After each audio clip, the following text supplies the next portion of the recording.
Orov used to wake up tired not because he lacked sleep, but because his mind never rested. Before he even got out of bed, a familiar noise started playing in his head. What will people say today? Did I speak too much yesterday? Did I look stupid? Why did they laugh? Was it about me? He hadn't done anything wrong, yet his chest felt tight every single morning. At school, Arav sat at the back, not because he liked it there, but because it felt safer. If he stayed quiet, maybe no one would notice him. If no one noticed him, maybe no one would judge him. But life doesn't let you hide forever. One day, the teacher asked a simple question. Arav knew the answer. He really did. His hand twitched, half raised, and then dropped back down. Because his mind screamed, what if you're wrong? What if they laugh? What if they remember this forever? Someone else answered, wrongly. The class laughed for a moment. The teacher corrected them and moved on. Arav felt something strange. Relief mixed with deep regret. That night, he stood in front of the mirror and asked himself a question he had never dared to ask before. When did I decide that other people's opinions mattered more than my own life? He didn't have an answer. A week later, Arav's grandfather came to visit. He was old and walked with a stick, but his eyes were sharp, like he had seen everything and survived it. They went for a walk one evening. The sky was orange and the road was quiet. Out of nowhere, his grandfather said, "You're carrying a heavy bag." Arav looked down. His hands were empty. "I don't see anything," he said.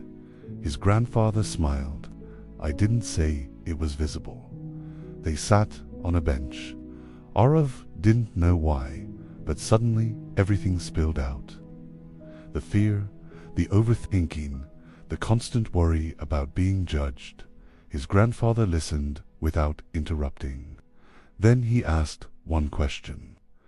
"Do you remember the name of the person who embarrassed themselves in your class last year?" Arav thought hard. He couldn't. His grandfather nodded.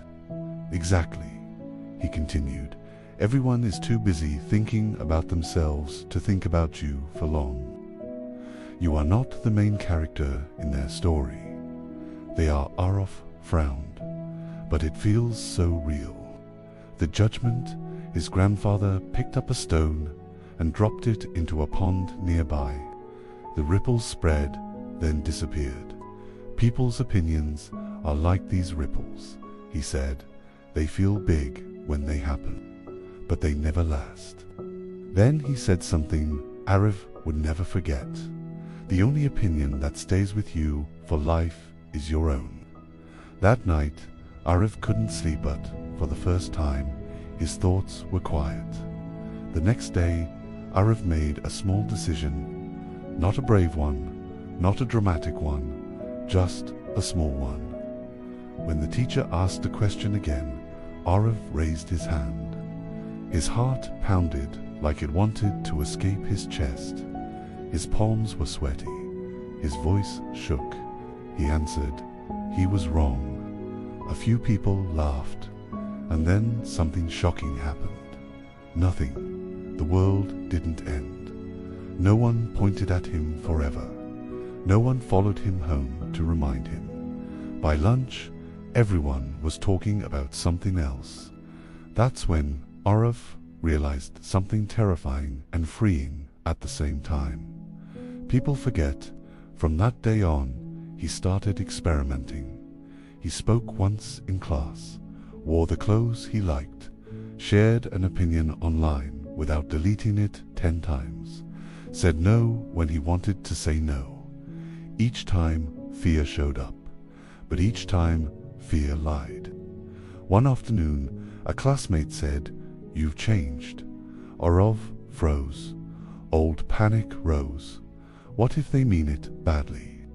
But then the classmate smiled. "You seem more real." That sentence hit harder than any insult ever had. For the first time, Arav understood something important. Trying to please everyone had made him invisible. Being himself made him seen. Years later, Arav stood on a stage, speaking to a room full of people. His voice was steady, his posture relaxed. Someone in the audience frowned. Someone whispered.